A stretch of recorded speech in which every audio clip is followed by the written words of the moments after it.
My name is Pauline Jones. I'm a professor in the Department of Political Science here at the University of Michigan, and I'm the founding director of the Digital Islamic Studies curriculum, or what we refer to as DISC. Tonight it is my pleasure to welcome you to the 9th and final annual DISC Distinguished Lecture.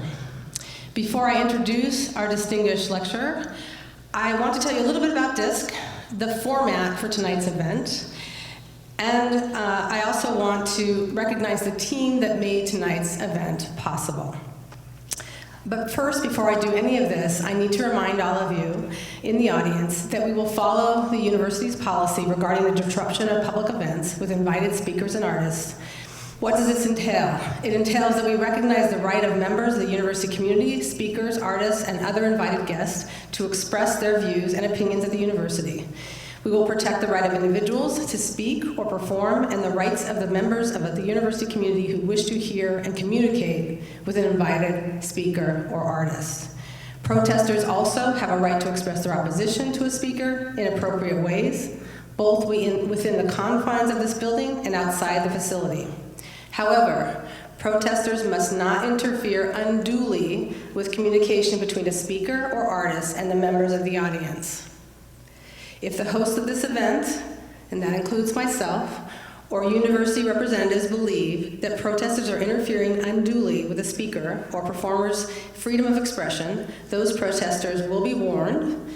If the warnings are not heeded and the interference continues, then those individuals responsible may be removed from the building. DISC has been generously funded by the Mellon Foundation since 2014 and is a member of the International Institute at the University of Michigan. Our core mission is to develop a collaborative program of instruction in global Islamic studies across the institutions of the Big Ten Academic Alliance, to provide students with a truly global perspective on Islam and the Muslim world. It is a mission to combat Islamophobia through the promotion of knowledge and education about the Islamic faith, the Islamic people, Islamic civilization, and the Islamic world. As part of this mission, each year DISC invites a prominent member of the Muslim community from a variety of fields with a diverse set of experiences to give its distinguished lecture. We also aim to highlight critical real-world events that directly affect Muslim communities around the world, and to give voice to Muslims and the Muslim experience in narrating or depicting these events. Past speakers have included Islamic studies scholar Dr. Saeed Hassan Nasr, Iranian activist and Nobel Peace Prize winner Shirin Ebadi, the Egyptian writer, producer, and television host Bassem Youssef, and the Afghani journalist, media advisor, and Knights Wallace journalism fellow Jawad Sakhanyar. The format for tonight's distinguished lecture will be delivered differently from previous years. Our distinguished lecturer this year will speak for about 5 to 10 minutes to open up, and then we will switch to a facilitated discussion with him, myself, and two of my esteemed colleagues here at the University of Michigan, who I will introduce later.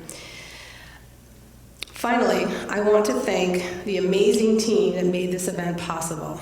First and foremost, my program manager, my program coordinator for DISC, Nur Shana Ayers, really should be my associate director, just an amazing person, and without whom this event could not have been possible. She just refused to give up and worked tirelessly for this event. So thank you so much, Nur. The staff in the Global Islamic Studies Center at the International Institute, especially Hannah Mater, who offered Nur an immense amount of help throughout the week to pull this off in such a short amount of time, as well as Raquel Buckley and Natasha Grudin-Alabagovich. I also want to thank our co-sponsors, the Center for Middle East and North African Studies, the Donia Human Rights Center, the Global Islamic Studies Center, and the Program in International and Comparative Studies. And finally, I want to thank our host, the Michigan Theater. Now I can turn to the main event. Thank you for your patience.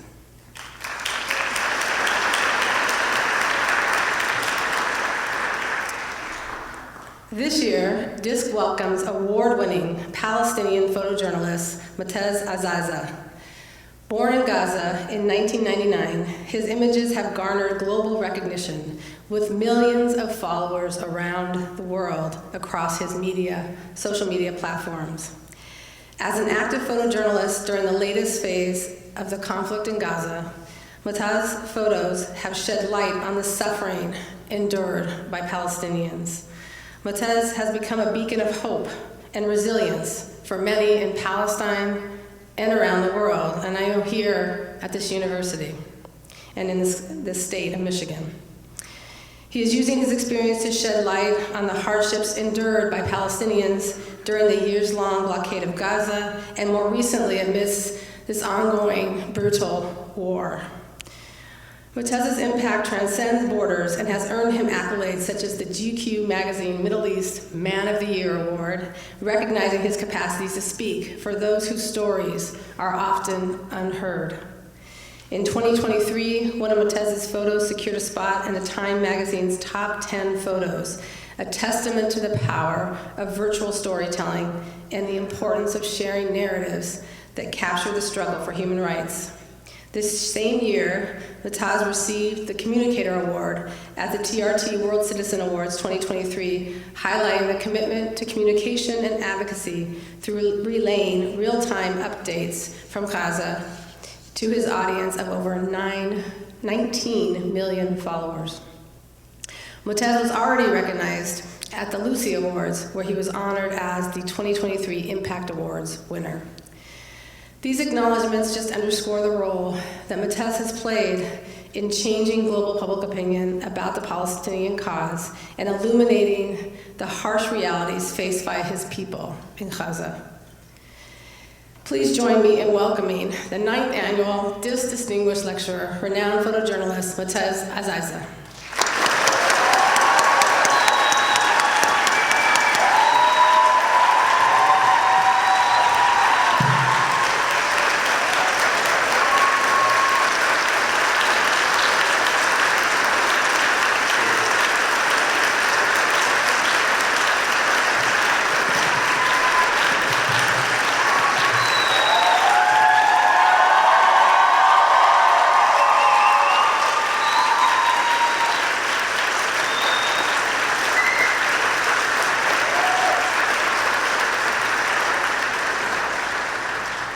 Thank you so much. I appreciate this. I'm speechless, but I appreciate this. I don't have to introduce myself. If you are here, so you know me and you know what's happening now. Before I start to speak, please, I will ask you to check your phone and Instagram for what is happening in Shifa Hospital after the Israeli occupation left the hospital. There's dozens of bodies and people are dead there, and they burned the whole hospital and destroyed it. So please don't stop talking about this. It's the only hospital that on the ground in Gaza, and now it's out. So please keep talking about what happened in the Shifa Hospital and what's still happening in Gaza Strip and the occupied Palestine. Thank you all for coming. I have no papers. I didn't prepare anything. I'm here to talk with the truths and what my eyes saw and what my hands did there. And I'm Motaz Azaiza. I'm now 25 years old. I've been struggling in my life to prove myself and find my way, build a future in the besieged Gaza Strip. It's been besieged for like more than 17 years, and I'm really sorry for myself that all of you know me from a genocide, a war. I kept dreaming about people to know me from the photography I do, the art I do. I used to be like a photographer who mixed between like showing humans of Gaza with the nature and with the sea, the daily life for Gazans inside the strip. I kept dreaming to travel, and the most thing now I hate is to travel. Life is so weird, and the moment life like give you things, it's take a lot of things from you. I can't hide my life now it's ruined and destroyed. I lost a lot of friends, And now there's a friend of mine, he's captured, and we found that his brother today at morning, were found killed by Israelis before they left. Till now, I don't know where's my friend. And I lost more than 18 of my friend, more than 27 of my relatives from my same family holding Azaiza name, and a lot of people I know. Every day, like you're seeing, like your city here. And yeah, I lost my city, and now I'm homeless.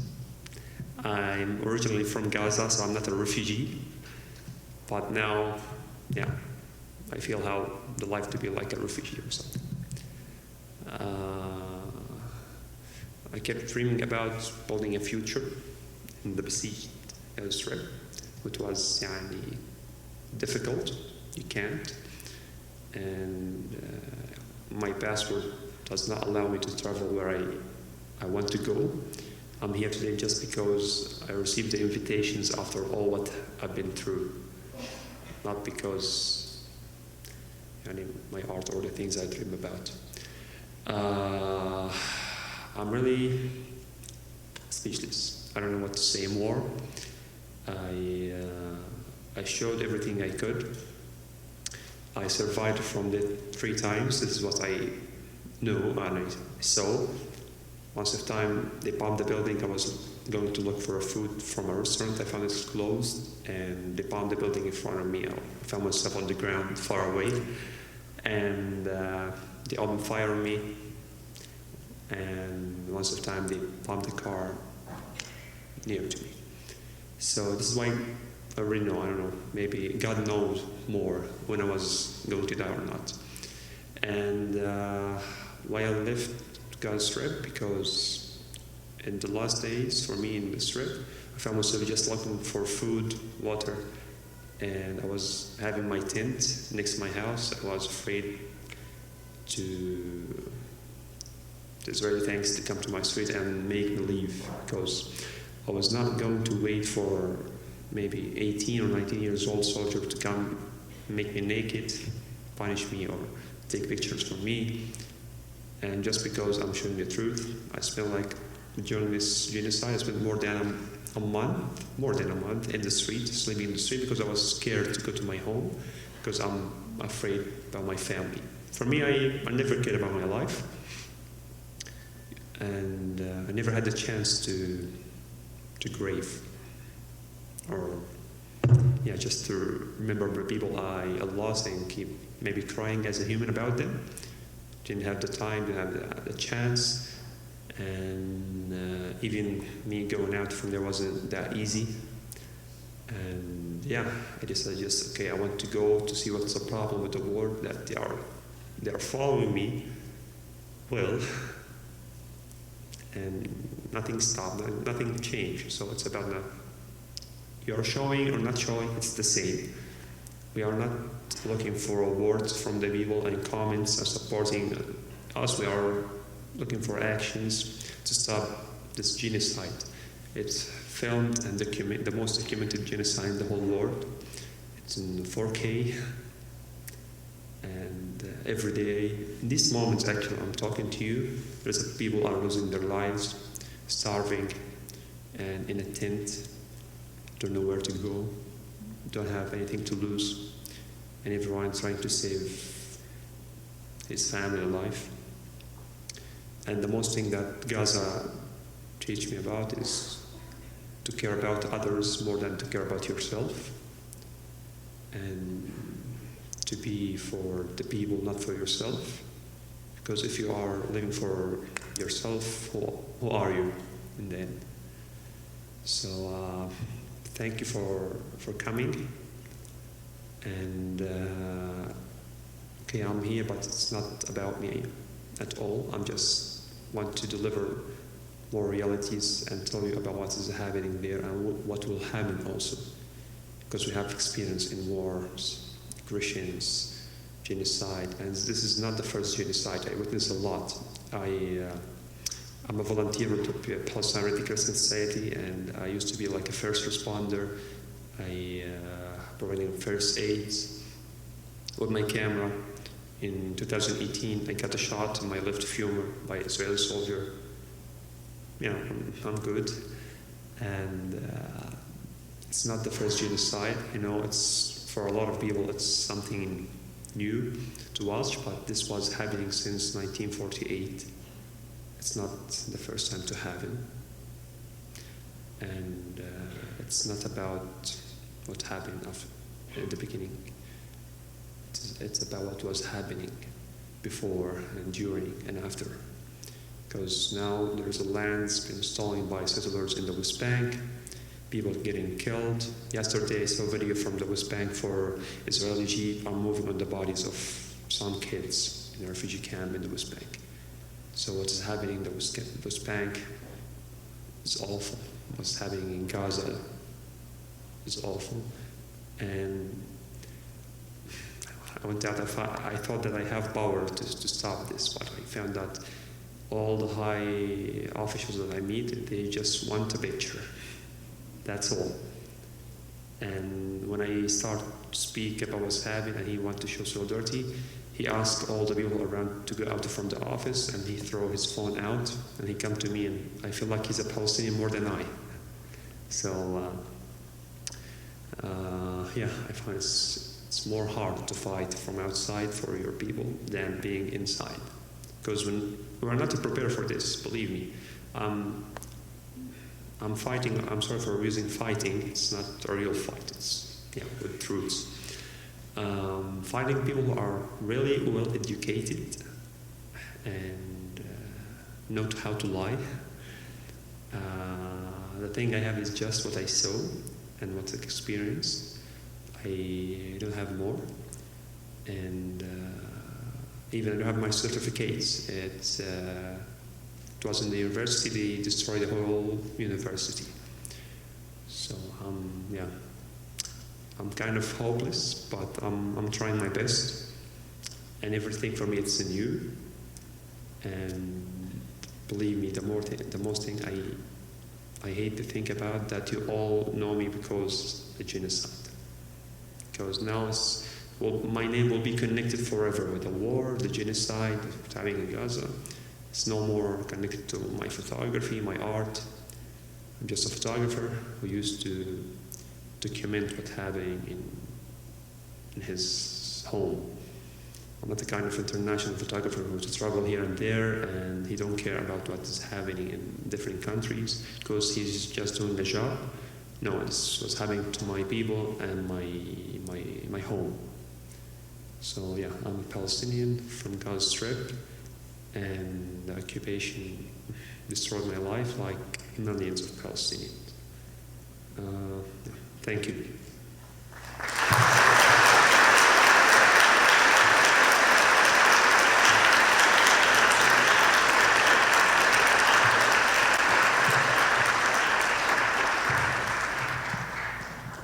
Thank you so much.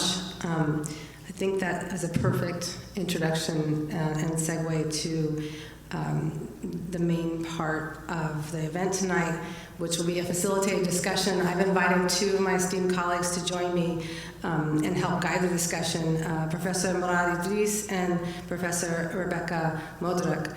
Motaz Azaiza is an associate professor in the Department of Political Science and an associate director of the Global Islamic Studies Center. He is the author of the multi-award-winning book, War for Peace, Genealogies of a Violent Ideal in Western and Islamic Thought, which looks at how philosophers fantasize about peace to promote hierarchy, war, and repression. On a personal note, Professor Azaiza has strong family ties to Palestine. Both his mother and father were born in Palestine, and he's been with us at the University of Michigan for just 2.5 years. But we're very happy to have him. Professor Modrak is a professor Rebecca Modrak is a professor at Stamp School of Art at the University of Michigan. She is an artist and a writer whose practice is at the intersections of art, activism, critical design, and creative resistance to consumer culture. She is co-editor of Radical Humility, Essays on Ordinary Acts in which 20 writers consider humility as a state of being with the power to impact institutions, systems, families, and individuals. She is also lead author of Reframing Photography, a book critically exploring photographic representation, ethics, reenactments, mediated vision, and other issues within the image-based world. I think you'll agree this is a perfect pair to help to facilitate the discussion.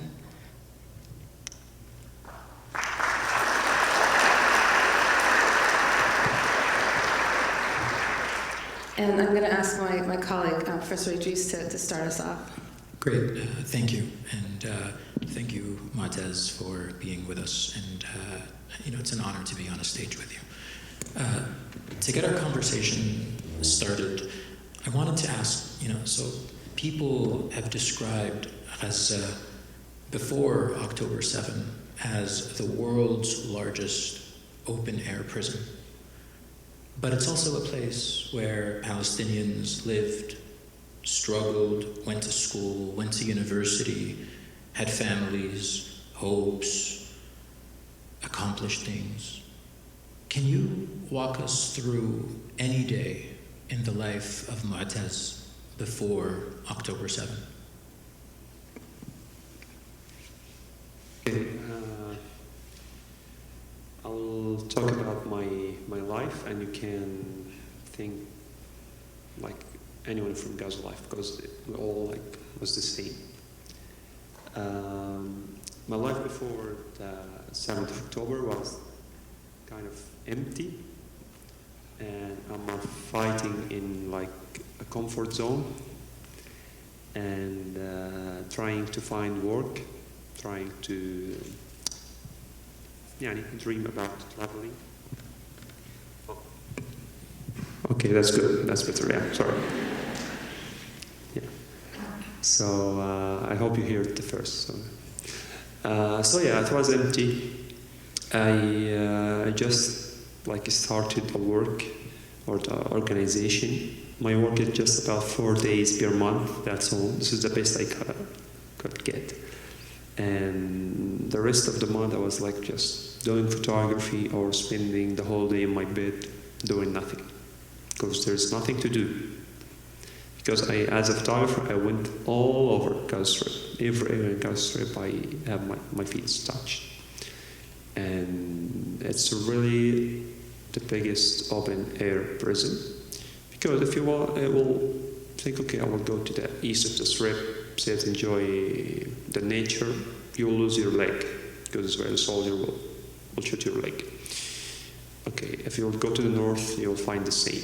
If you will go to the west, to the sea, the beach, okay, there's nothing a lot to do. If you know to swim, it's good. If you want to fish, okay, that's good. But if you will go in the sea, you don't have that much space, because it's surrounded by Israeli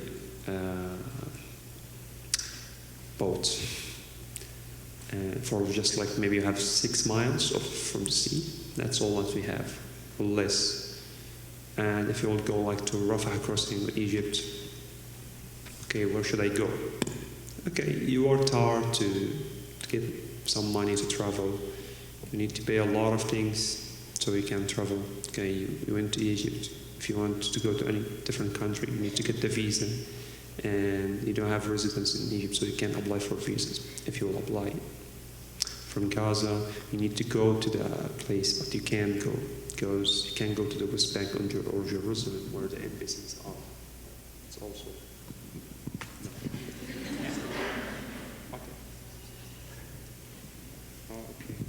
Here. Even the mic is like a Zionist, I don't know.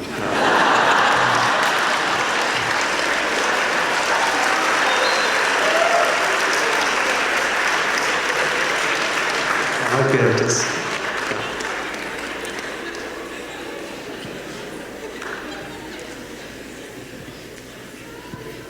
This is why there's a dozen of batteries inside. This is I understand now. Okay.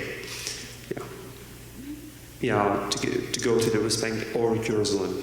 Sometimes if you are applying to the US visa, they give you 2 hours coordination to be in the bus, go to Jerusalem to make the interview and stay in the bus and leave to Gaza. This is if you are lucky.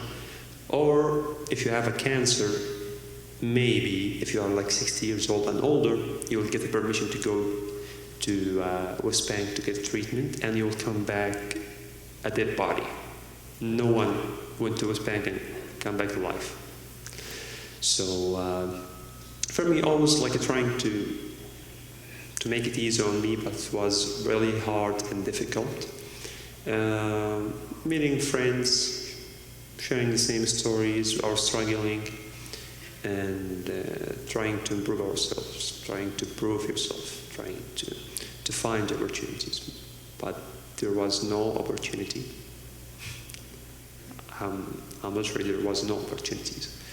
And if you will get something, you need to work very, very hard. So a simple person who's not very, very well educated will get nothing. Most of the people have certificates like bachelor degrees. You'll find them like a taxi drivers, and they are like educated and or working in restaurants. That's all. And also as a worker in Gaza, you'll get maybe 20 shekels per day per 24 hours of working, which is like $4. That's all what you will get. And the life becomes expensive, and you feel like everything around is like surrounding you. There's no space to go to. Thank God we have the sea. For Gaza, without being in the sea, that would be more like a big disaster. Because we'll find a lot of people are sitting there not because they want to, they are coming to go to the sea. No, they want like a space to sit and just look, thinking about their things. It wasn't that easy. Our life before 7th October wasn't the best, and everyone was trying to find a way how to survive. But at least before 7th October, our pain was inside our chest. Just thinking about our situation, and your brain is starting a headache because you keep thinking, the overthinking about how I'll find myself, how I'll like build my life, how I will like secure my family, secure my children. But now our life is destroyed mentally, physically. We lost our homes, we lost our life, we lost our past, and maybe the future. We don't know. Because after like more than 170 days of genocide, Motaz is out of Gaza to prove that we are right. And people are interested to hear from you, like what you filmed is not enough. So I don't know actually. We never had an option. Staying in Gaza is not an option, and leaving Gaza is not an option. Palestinians really don't have options. So please don't blame any Palestinian for what you do. We don't have an option. And we raised when I was 5th grade, I don't know how old I am, in 2009, I was 10 years old. I was going back from the school, and 2009 war started. 2008, 2009, and 2012 war, 2014 war, 2018 Great March of Britain when I got shot and injured, and 2021 for 11 days of war, the whole city got destroyed, and now 2023, and now we are 2024, genocide. So my life is all about wars, trying to find yourself, trying to make money to work, and losing. We all lost our lives, and I hope I'm good enough to tell my people's story for all of you. Thank you.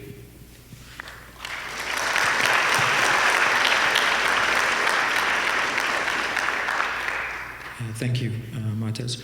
Part of what you just told us is how history did not start on October 7th, of course. and the 2008, 2012, 2014, 2021, and now we've had these Israeli attacks on Gaza. It was really within days this attack started, when Palestinians in Gaza said this was different, right? That this was ibadah, this was different. And they seemed to recognize that it was genocidal from the get-go. What, to you, as a photojournalist, suggested that the Israeli attacks this time around were different from the previous ones? Okay. I'm talking to you with, like anyone from Gaza streets. I'm not a politician. I'm not someone who's choosing his word before to say it. I'm just like you. So it's a genocide, and they give themselves the excuse, because if you will talk about 7th October for any people from Gaza, it was just like a reflect or like a reaction from the Israeli deeds, what's happening for Palestinians in the West Bank and Gaza and Jerusalem. So they're like giving themselves the excuse to kill us more, but they already was killing us like every day.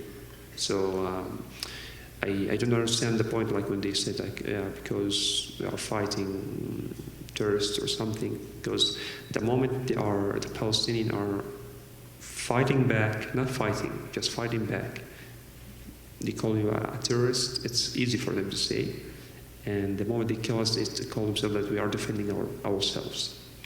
So how to deal with this?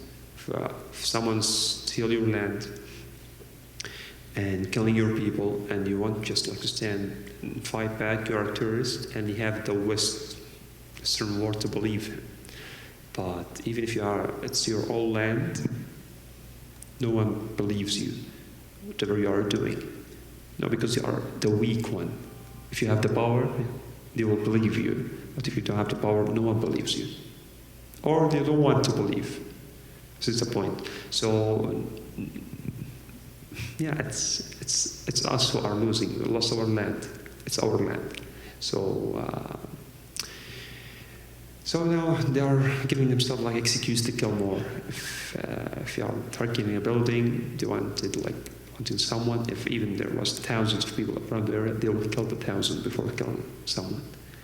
Because they don't care. They found like we see a lot of videos for Israeli soldiers, what they are doing for the Palestinian bodies and what they are doing for Palestinians, making them naked, taking a picture of them, making fun of them. It's not defending themselves. You are seeing from their videos they are posting. They are not defending. No, they just like to kill. Killing Palestinian for them is just like drinking of water. That's it. I mean, part of what we've seen you document for us, and part of what, as you said, Israelis have documented themselves on social media, is what everybody around the world recognizes, with a handful of exceptions, as genocide. Right? And as you said in the beginning, we are on day 178. Right?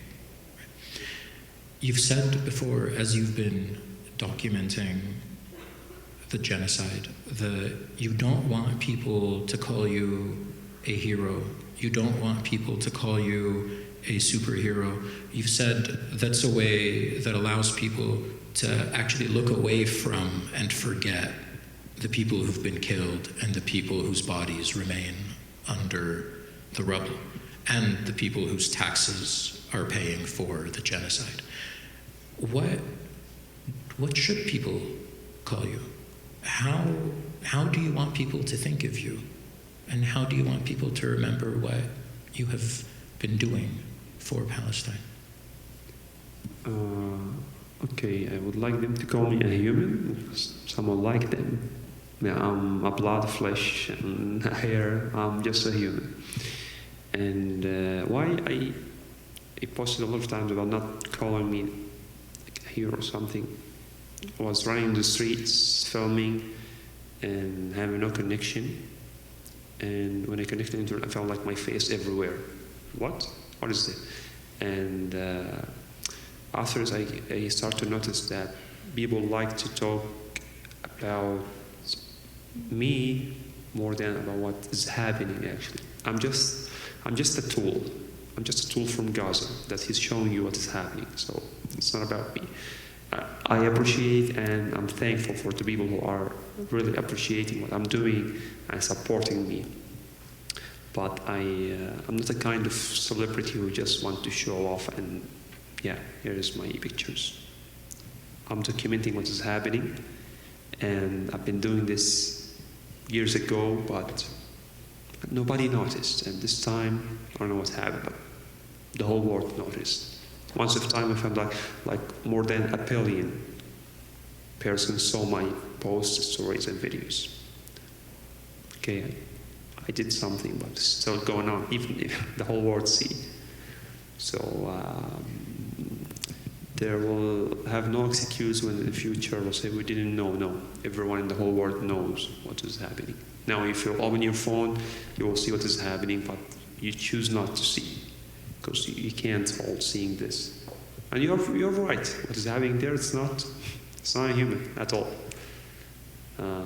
They kill with no mercy, murdering the people, raping the women, even if a lot of people choose not to believe this. And yeah, it's happening. I'm documenting it like any other journalist. We are all the same as the doctors, or as the civil defense, as the policemen, as the people who are forced to leave their house and now in a tent.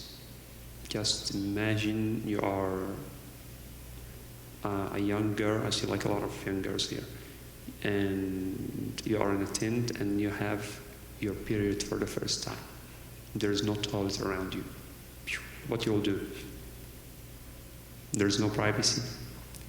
There's no place. And believe me, the worst thing to be in these times in genocide is to be a woman for you. What you will do? Even they are very strong. Man, I saw women from Gaza, they are stronger than I swear. But it's what's happening is not human, man. And it's all about killing. And I hate the people when they know about Gaza just from the war. We were like a really beautiful people, loved alive. We have a lot of best food ever, believe me. And since I left, I'm just eating. I don't call it a food. I'm sorry for it. Yeah, it's not a food. And so I don't know. I'm maybe lucky. I call myself sometimes I'm lucky, because even if I was like so dead 3 times and witnessed a lot of things, sometimes I was like, okay, I'm not gonna survive from this. But I felt that God chose me for something, and I'm respecting this. I was able, when I left Gaza, okay, I will just relax and get healed and see a therapist or something. I start to see a therapist, but I feel like it doesn't work with Gazans, because even the therapists don't know what you experienced. It's still going on. So I have a question about what you chose to photograph in relationship to the world as your audience. So a lot of journalists and photojournalists in Gaza were killed. International journalists were prohibited from entering or had to be embedded.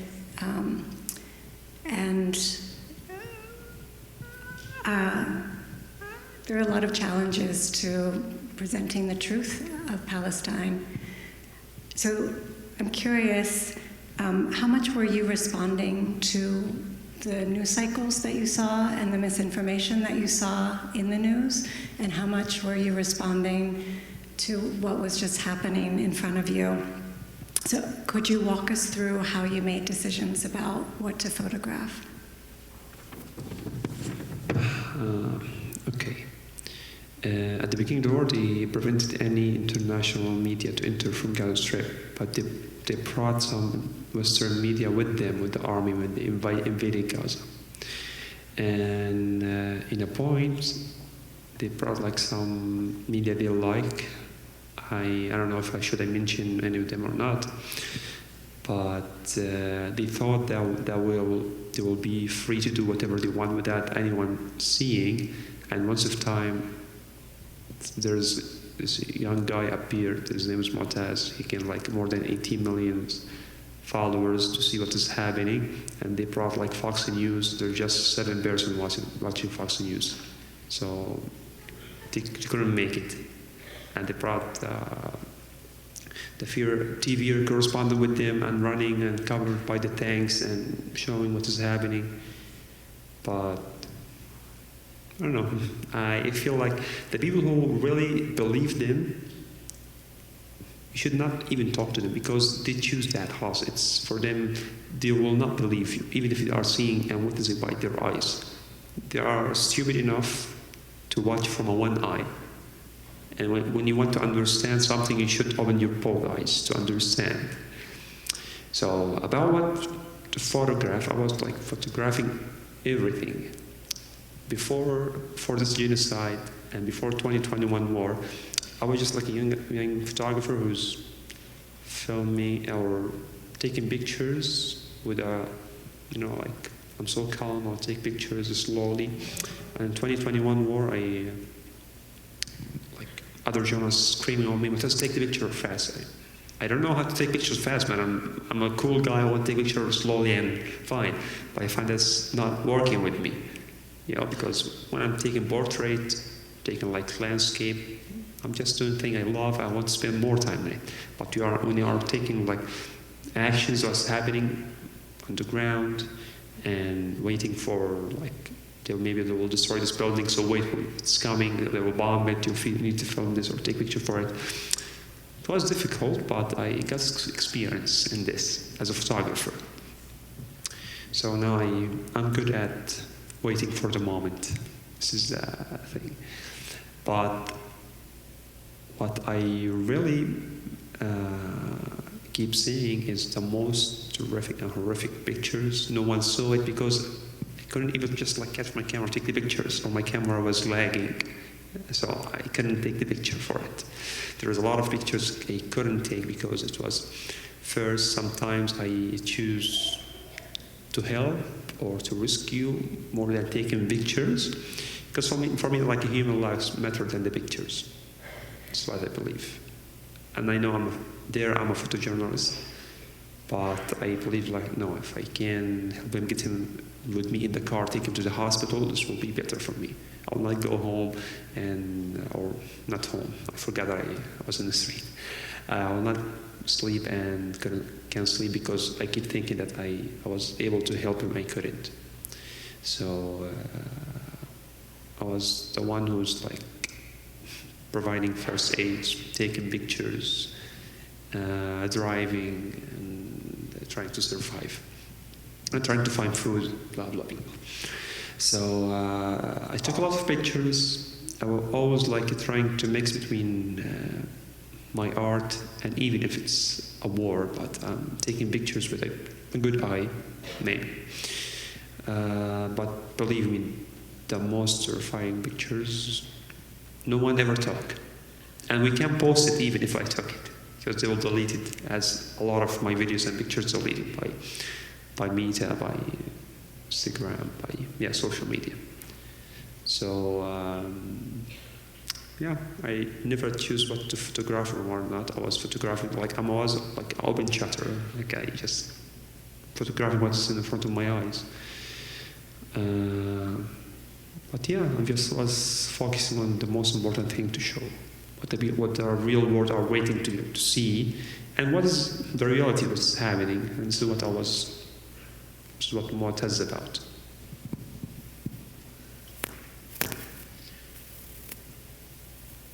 Gaza is the deadliest place for journalists. Right? I think we're at 137 Palestinian journalists have been killed by Israel. And we all know these numbers at this point, that's more than have been killed anywhere else in 1 year ever. And when we look at the total numbers from 1993 in terms of how many journalists have been killed in war zones, the proportion from Gaza is just terrifying. And these are not just numbers. Right? Your friend, the photographer Suhail Nassar, was targeted and he was injured, as you posted yesterday. And alhamdulillah, he's alive, and we all pray for his recovery. He's alive, but there's another journalist also. He lost his legs yesterday. His name's Muhammad. So, I lost a lot of colleagues. And from the first day, I lost Nidal, Louhedi, Ibrahim Lafi. There was like the first people to film what is happening, and Ibrahim passed, but Nidal, to know, he's missed. We don't know if he died or he's still alive. And I have a friend, his name is Rushdie Sarraj, he's a journalist, and he was out of Gaza Strip. And when this all happened and we lost Ibrahim and Nidal, he came back to Gaza. He was alive. He came back to Gaza because these guys are so close to him. He wanted to see them, or at least to say goodbye to them. He entered Gaza. Second day, he was like leaving his house with his family, and they bombed the building. Next time, he passed. So, because if you are showing the reality, they will connect you. You're a terrorist, so will kill you. And believe me, I'm not smart that much, but I tried, because you don't have an option, man. He have the power to kill you whenever he wants. Yeah, they called me multiple times. A lot of times I didn't answer. Okay, you are in your bed or in the hospital, sleeping on the street, and the drones is above you, and you're hearing the sound of the missiles going down. You feel, okay, it's for me or not, or for not, so it's about to explode. But you know that's for other people. And they call me like no caller ID, and it's known for, I said it multiple times, no caller ID, it's for Israeli army inside Gaza. So, okay, don't answer, no. But your heart starts to beat and get panicked, oh my God. But you don't have that option. I answered twice on all what they need. Okay, you have a lot of followers, your work is so good. They're trying like to threaten you, but in a gentle way, because they know that you're filming and you're post about it. Try to condemn Hamas, blah, blah, blah. Okay, so what do you want, man? You're good, and see you, we like your work, you're doing amazing, but try to say the truth. My answer was, okay, I'm showing the truth. If you are like in front of me, I will film you and post about what is happening in front of me. I'm filming and posting, but at the same time, I can't hide it. Okay, I was afraid. It's not about me, because it's about my family, because they will kill you, they will. Maybe, okay, I will survive for this, but I will never accept to lose my mom or my dad, my brothers, because of me.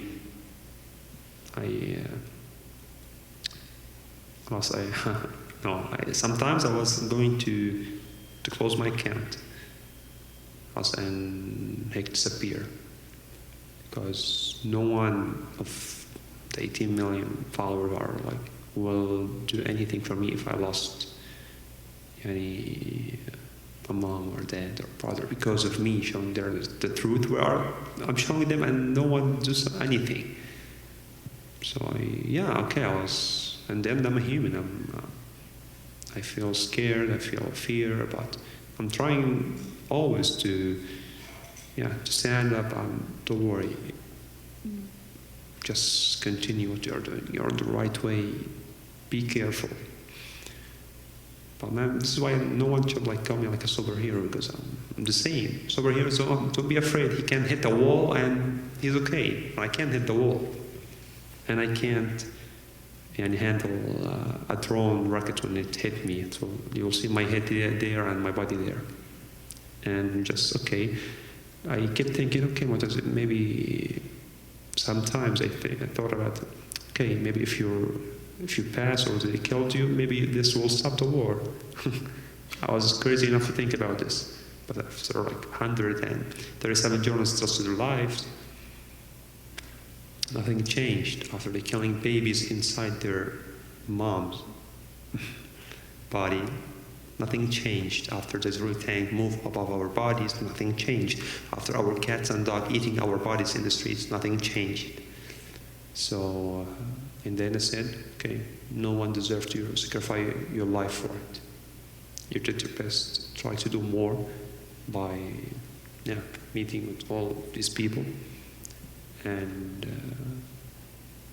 do something. But I hate when the people think I have power. I don't have power. You are the power. I just connect to them, but I don't have power. And then you are from Gaza, you're Palestinian. And if I lost my life or I'm staying alive, nothing will change. Just will be a tall guy who's making noise. That's all. This is what all you'll see. So that's it. Well, I'm going to sort of ask about that. You've mentioned this a few times, that nothing will change. This kind of hopelessness, even after showing everyone all of these images. And it's a very different relationship in photography. In photography, usually it's the photojournalist or the photographer who's accused of being a voyeurist and having a kind of distant relationship to their subject and not caring about the subject. But nothing could be further from the truth in your work. And these are your friends and your family. And as you just said, you rode to the hospital with people. So instead, it's you, the photographer, pointing out the voyeurism of the audience.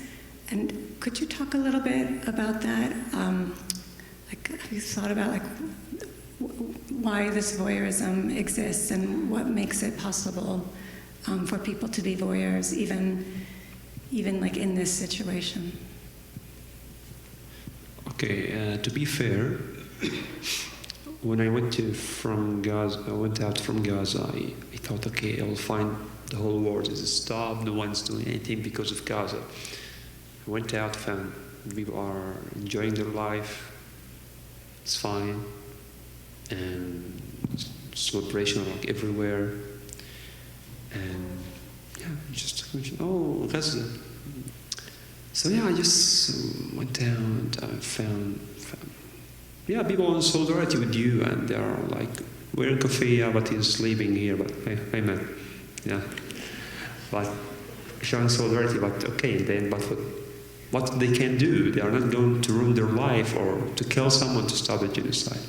And then they are showing solidarity, they are trying to fight with words, but protesting, but we used to live with high expectations in Gaza always.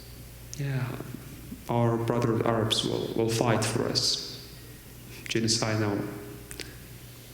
Okay, where's the Arabs? Are we asking Israel to stop killing Palestinians?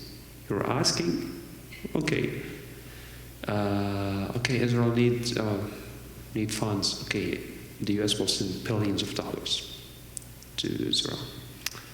But Arabs, we are so sorry, we are not able to bring you water or food. Israel not allowing us to bring the food. And they start to bring us food with the airdrop. The airdrop killed Palestinians more than Israel did.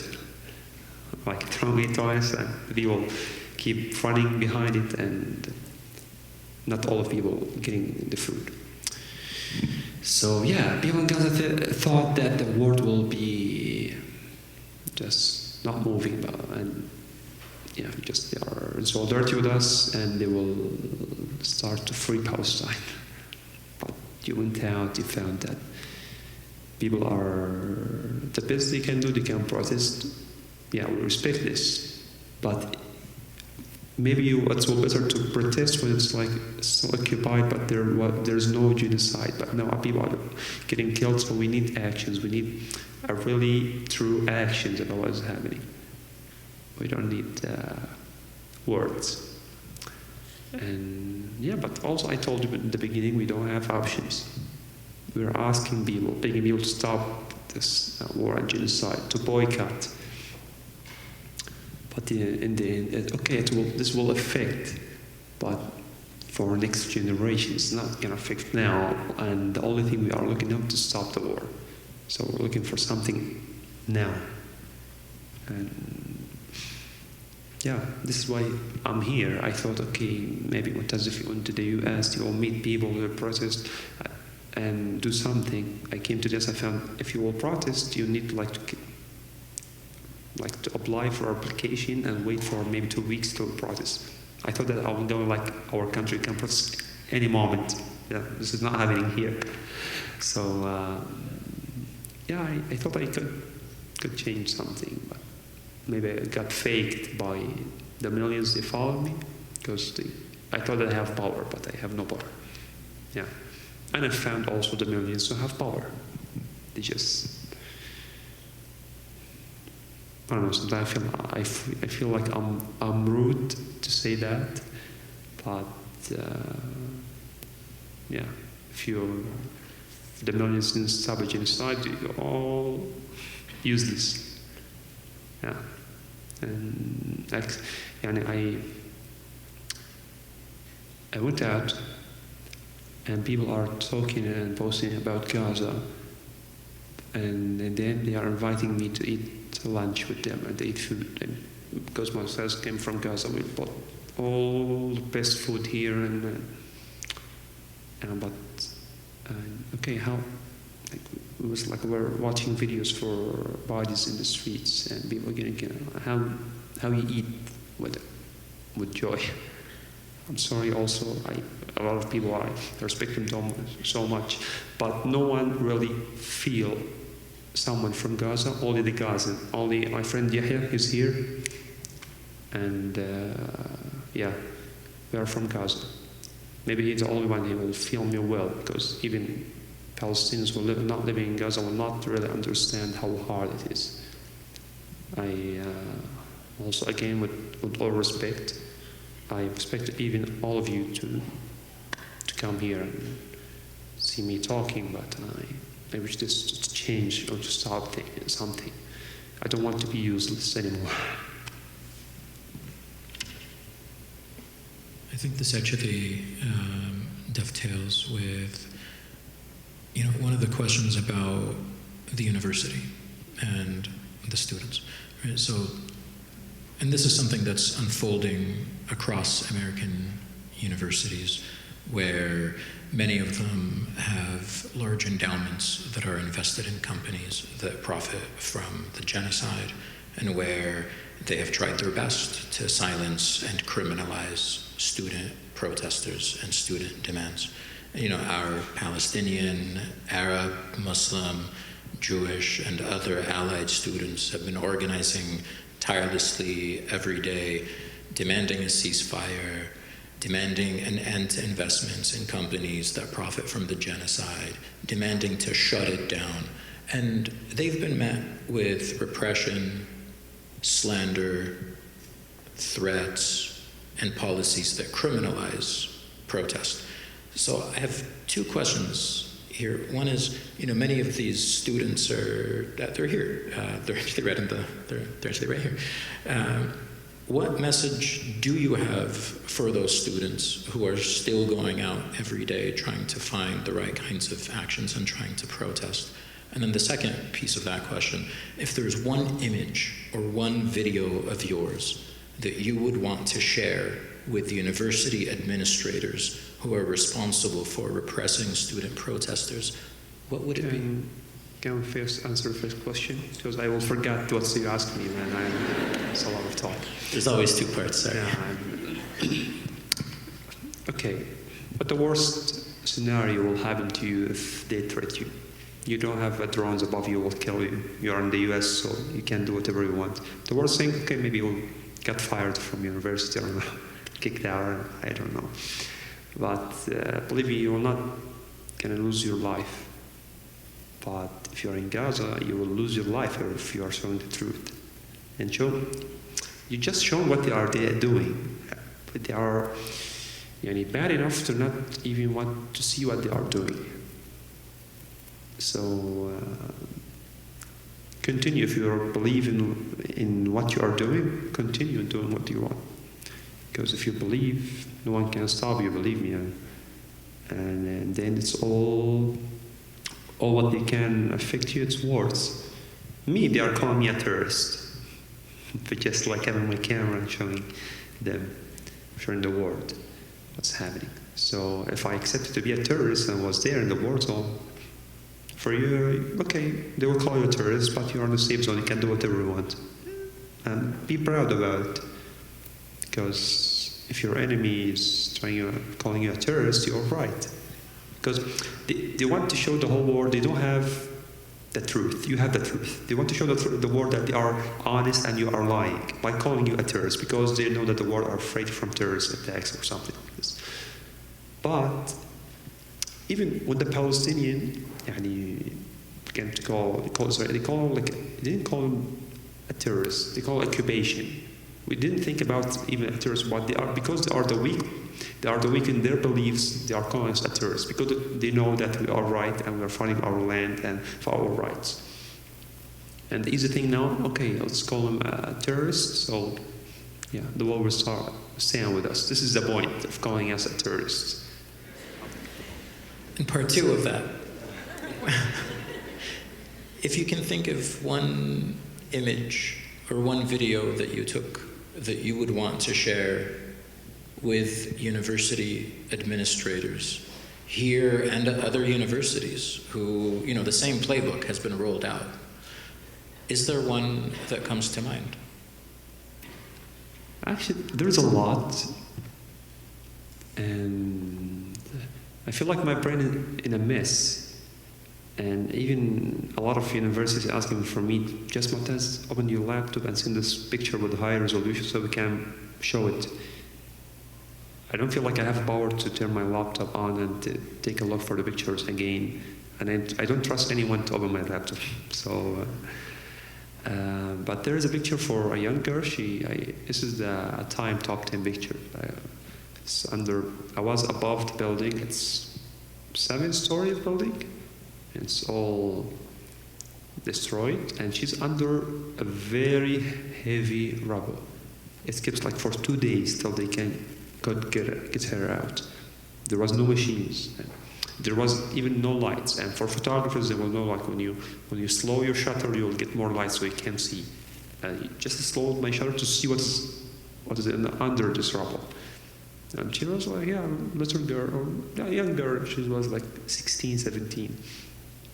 And she was stuck with tons of rubble, man. If you are like watching what I watch, believe me, maybe you'll fall down.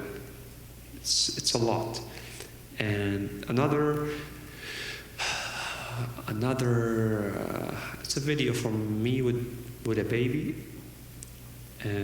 Someone get her out from the rubble. I was near to the ambulance, and he gave her to me. I thought she's alive the moment he gave her to me, because yeah, she looks clean, and I thought she's moving. I thought she's moving because she's alive. And once I looked to her, she's very cold and she moves like a dead body. So she was. I don't know what to do in this time. Even if I have experience, but like seeing this, living this, and I was waiting in the ambulance. I was trying to see the videos I have, and once of time someone gave me a dead baby.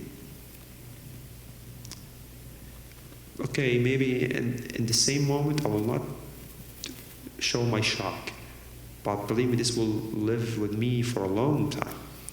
And I don't know. I don't like to talk about myself, but just to tell you how hard it is to live in Gaza. Because if you believe you're a terrorist, this is what I believe. When I went out of Gaza, I did some MRI pictures.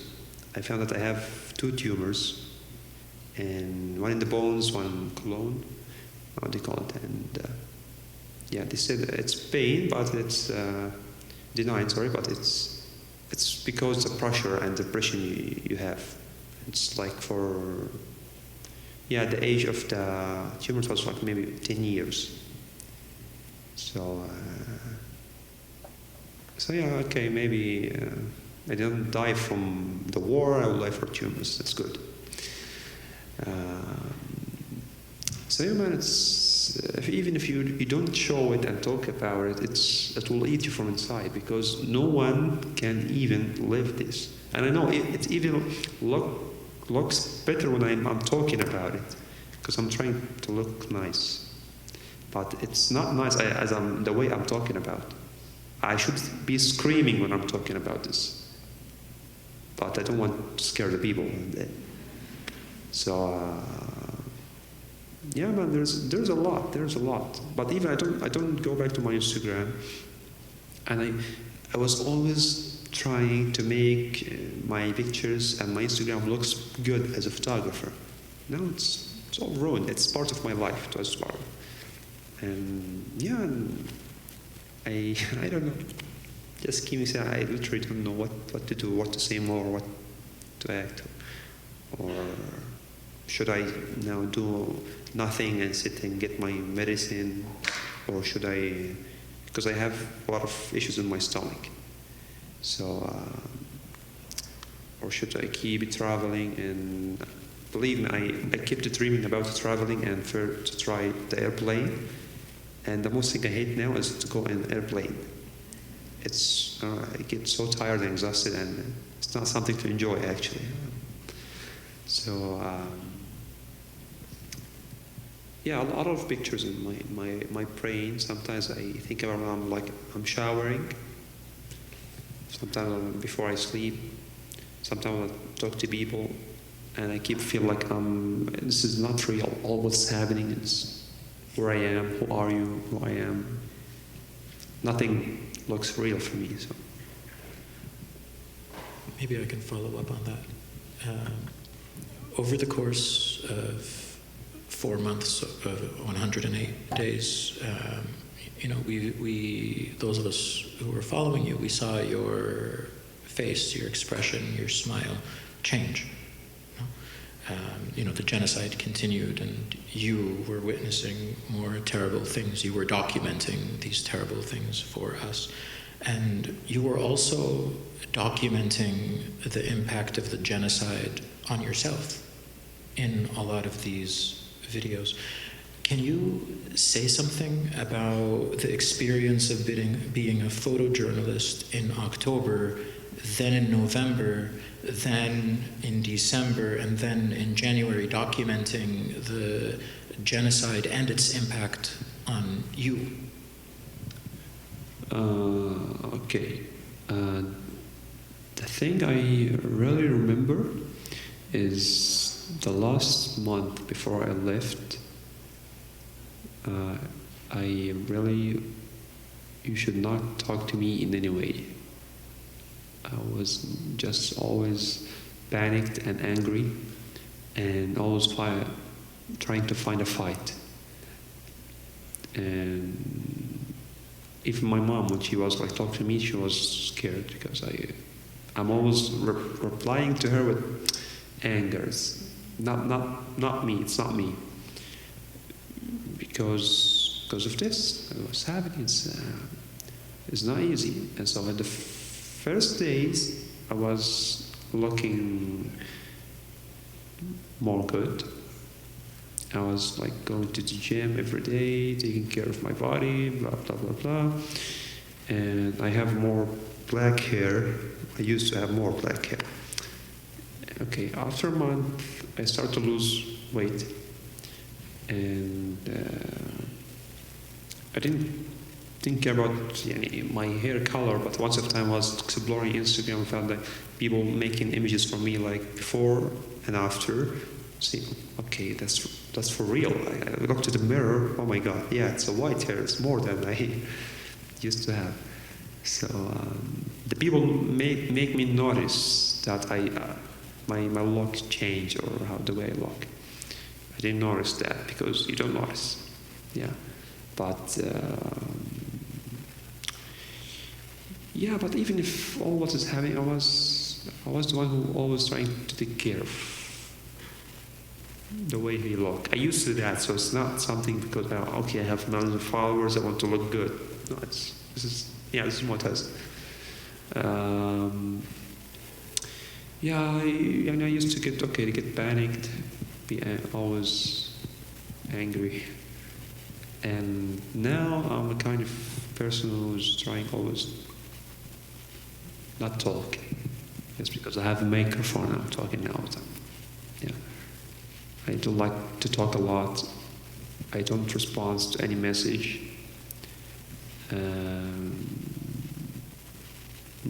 For you, I'm sorry, maybe I'm not talking with ego, but it's, if you want to make a meeting with me, it's easy for you to travel to meet me more than me answering a call. Because I don't have the feeling that I should answer thing or should do anything. Nothing. Yeah. So this is how it affected me. And maybe there is more, but I don't remember now. I think one thing just to add is you have done a lot and you continue to do a lot.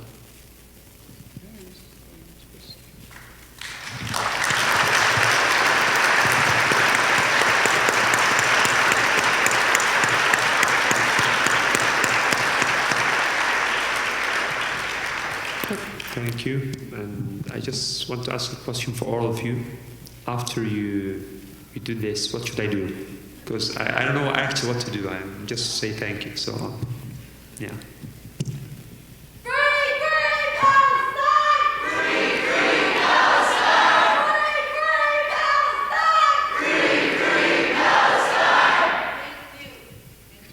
Thank you, dear.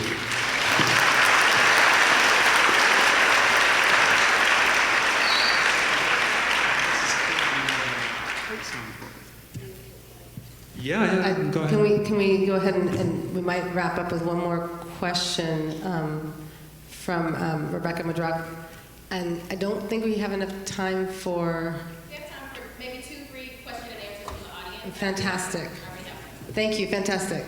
Do you want to go ahead and segue? Thank you so much. Okay, let us segue to some questions from the audience.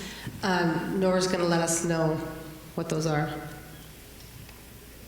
Before the sorry.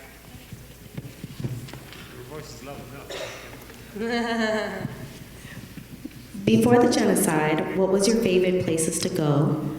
What was your fondest memory there?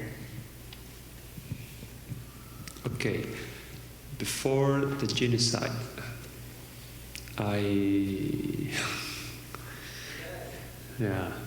we have the most beautiful place in Gaza. It's a cafe. It's called Bellini. It's also a Motaz company. They are making the best food, the best coffee. And I was going there because I love the waiter there. He's an amazing man. And just going to my place, he know my table. It's table number 6 beside the window. I have electricity there. And I see the street, and even if it's area, it's Gaza, and Gaza is different. The most beautiful areas, it's for girls, but the guys go to the worst areas. They care about the girls more, because as a young guy, you don't work enough, so you don't have a lot of money, but girls have a lot of money, so they can buy more. So this is the thing. So, I was sitting there always, and he's bringing my coffee, bringing my salted caramel, and he's bringing the food, always talking to me, always have fun with him, always taking pictures with him. His name is Ali. He got killed by Israel. And he actually expected this war to happen, because everything in Gaza in the last 4 months was leading for this, the situation, how bad it was. And I expected this. He felt this. He said, Motaz, I feel there's a big war is coming. I don't know why, but the situation is not normal what's happening in Gaza, and how, you are standing, you're just going backward, you're not going forward. So, this is the most, if you will find Motaz, you'll find him there. He's sitting there. After I finish work, I go there, do edit for the pictures, and upload it from there. Meeting a lot of friends. Yahya was always there, but he never invited me for anything. Yeah. So I just said with girls. Sorry, man. This place was like a thing for me, a big thing. Whenever you want to find Motaz, he's there. If we will give Motaz something and want to board in a place, you go there, just say Motaz.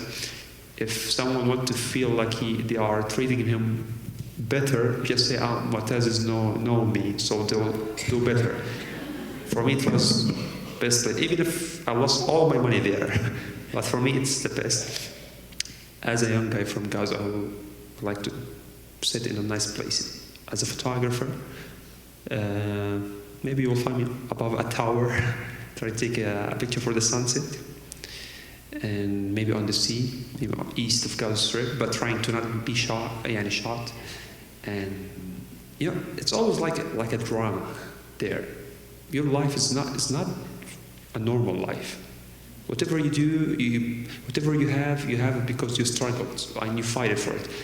As a photographer, when I want to buy a lens for my camera, I should wait at least 3 months to get it, and I will pay extra because I'm in Gaza, and a lot of taxes for Israel on electronics. Let's say like a camera lens costs $900, I will pay $1,900 in Gaza for it. So, but when I buy it, I keep like looking to it. I don't even touch it. I'm just okay, I got it. Because you struggle for everything. Sorry, I know I should talking about more important things, but even my shoes, I never really. It's not easy for me to get shoes in Gaza because my size is 15. It's big, and it's not easy. Yeah. You can't get shoes easily. I'm just was waiting for someone coming from the US because they are huge there. So so he can he bring you shoes with, and he can bring it with the box. Yeah, should he with his hands? So everything was a struggle. Everything you want to do is a struggle. Okay, you will go to swim in the sea. It's dirty because sewage and there's no place for it in Gaza. People throw it in the sea. You will take a boat and try to drive it in the sea. You will find Israeli boat came to you, start to shoot at you and speaking broken Arabic to you. Yalla min hana. Okay. And we don't have options. Even if you want to live, you don't have option. If you want to die, it's not an option. And this is what I'm saying. If the people are watching our live like this, okay, but no one will live in peace. Will keep making noise for you. You'll find like free Palestine everywhere and Protestant closing all the roads because you are accepting our situation. But if this happened to you, you will start to please God stop this and please asking others to help you. But we are like asking for your help and you didn't respond to us. It's a life.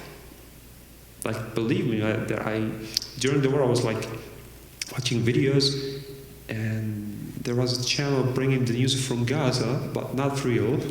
And also after we have the show for saving the sea turtle. Sea turtle and a lot of babies in front of me are murdered. Yeah, so maybe the sea turtle life is more important than our lives, maybe. Yeah, maybe. So, even I'm not a photographer. You can't be something, just only a thing in Gaza. You need to be like everywhere, so at least you can find yourself or find an opportunity for yourself. I forgot it's a question from, so I kept talking, I'm sorry. No worries. You talked a lot about your trauma and these other experiences and feelings. What do you do to take care of yourself? What can others do to help lift that weight off of you as well? I'm not the best man to answer this, actually, because we didn't used to talk about our psychological life a lot. And I don't do a thing.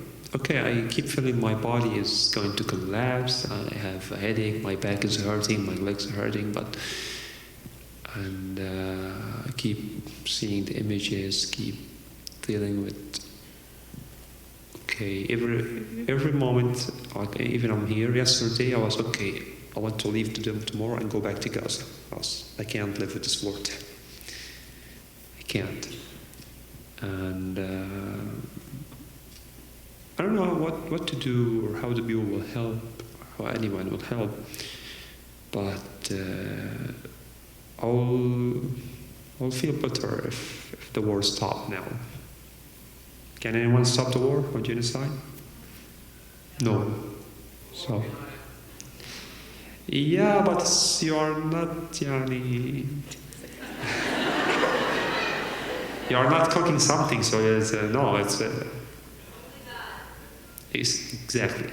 So I think to stop calling the people, I just keep to pray to God. He's the only one, at least, will not make me fail. Because when someone fails me, I hate him. I don't want to hate 18 million man. It's a lot. I don't have that much of faith inside me. So yeah. You mentioned how Arab countries aren't doing anything, but you think Palestinians can find. Do you think Palestinians can find a small piece of comfort with Yemen and Lebanon's support? Okay, I'm not a politician, but when we say that Arab countries are doing nothing, we don't mean the people of the Arab countries. I mean their governments. But Arabs, a lot of Arabs are like. There's a lot of protests now in Jordan. There are amazing people calling for cutting their relationship with Israel and cut the way from Israel. So they are doing a thing, but in the end, whatever you do, the government is the thing that they are affecting on Israel. So we are like saying Arabs are doing nothing. We don't mean the people, because the people are doing their best. But it's about the governments of the Arabs, and it's our governments all over the countries. But we feel more connected because we are Arabs. We're expecting something from them. But in the West, we're just showing them we respect their solidarity, but we don't expect that much of them. So the last question is, what are you taking pictures of nowadays? Just taking pictures for my mom to show how I dressed, if it's good to go or not.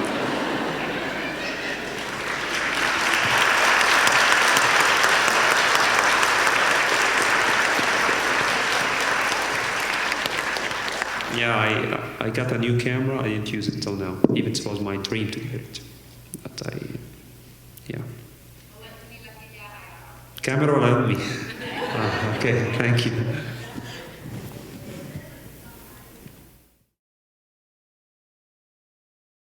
Look, I know myself. Okay. I hear the advice from people I don't work with. When I'm in trouble, I will learn by myself. But I respect this. But I will start to see. I went to a terrorist, but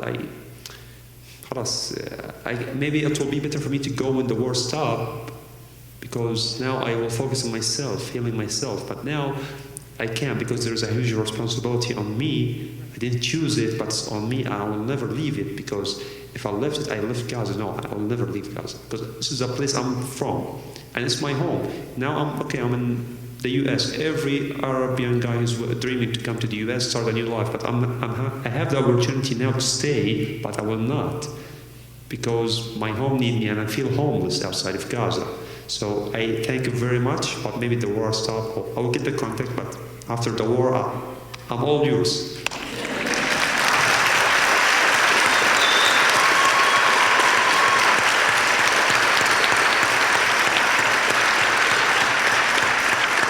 Thank you so much.